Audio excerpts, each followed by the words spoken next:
Hello.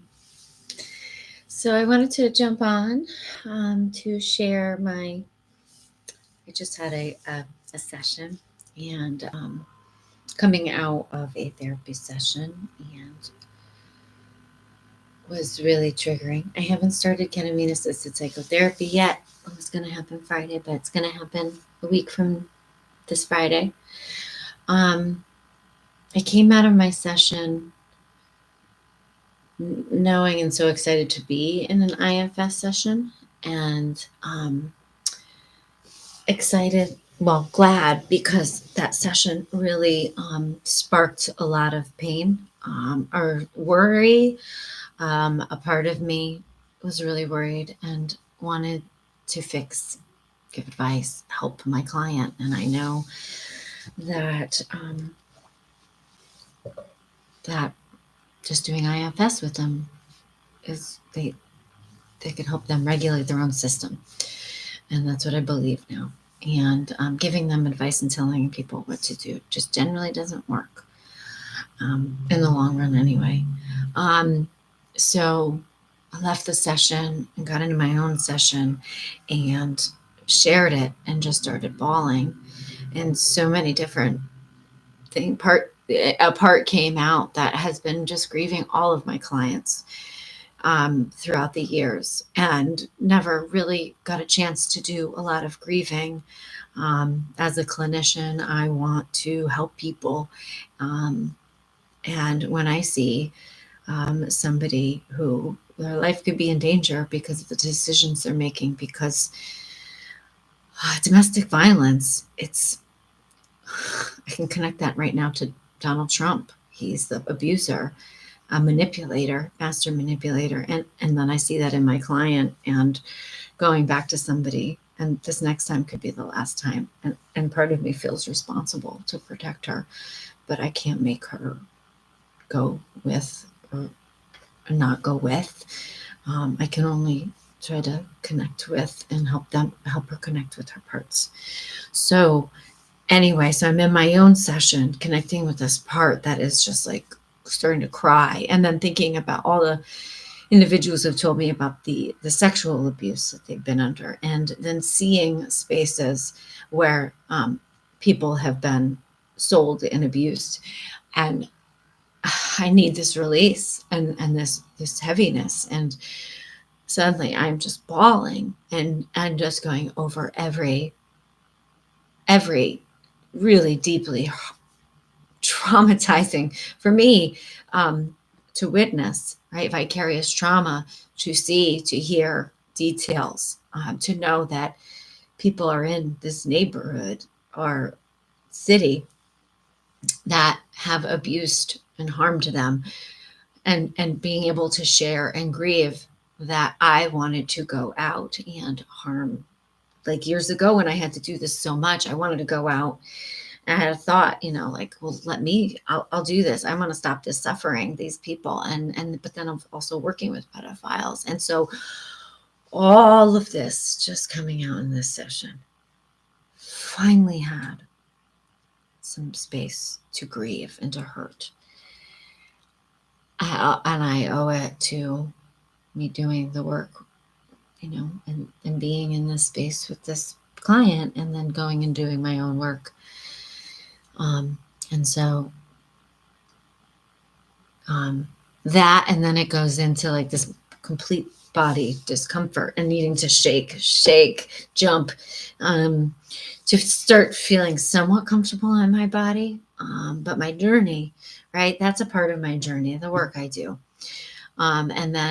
But then there's also my own work, right? And now I'm wanting to do this ketamine assisted psychotherapy so I can get comfortable in my body, because lately it's just felt so uncomfortable. And is that because it's always been uncomfortable? Is that because there's more of an awareness? Is that because there's just so much going on? I think there's always been so much going on in my life. And so I just noticing this huge discomfort. So the shaking, moving helped. So I'm sitting kind of still now, maybe not completely, but I want to do my own ketamine assisted psychotherapy. so that I can slow down. And if I can slow down and be comfortable in my body, maybe that's going to help me with my memory, right? My ADHD kind of symptoms of my memory, of jumping at things and saying, I want to do that. Oh my gosh, yes. And then having trouble kind of following through smoothly and making it the best outcome that I would want it to be. Like this weekend, I had a wonderful mushroom workshop, and for some reason, $30 was in my head, and the charge was $75 and $60. Oh my God! Why didn't my brain forget that? And then now I have to cover the $690. Oh my God! Not all of it, right? People paid some of it, and some people were gracious and saw the value and did give me the full amount. Some people were like, no, you told me this. And I'm like, yeah, but it was, whatever. So I really beat myself.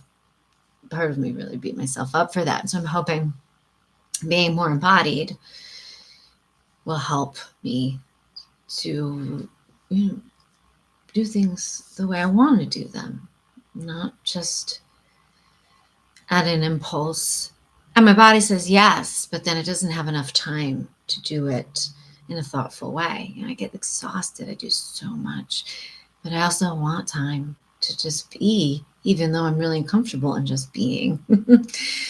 So anyway, so that's the ketamine piece, IFS, internal family systems piece. And there's this other piece that I've been yearning to talk about, which is how do we see what's happened in our country, and which is happening all over the world, in an internal family systems lens, a cult lens, a narcissism lens. We will have a dictator in the office who has narcissistic traits, and has really manipulated people into believing certain things, and he can do no wrong. And so we can call out, we can cancel. Is that going to really help us? No, it's not. We do need to take some space. We do need, number one, to take care of ourselves. Number two is to see these people as human beings that have been harmed and are being harmed, just like it is a domestic violence relationship. It's just so big. But even when people are one-on-one within those, they can't see. And so if we have the privilege, right?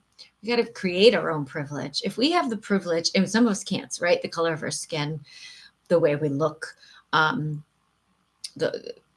if some different things, learning disabilities, money, right? If we have the privilege, we've got to get up and we've got to call in. And just like with internal family systems, this is why I hope that we all can learn it and live by it.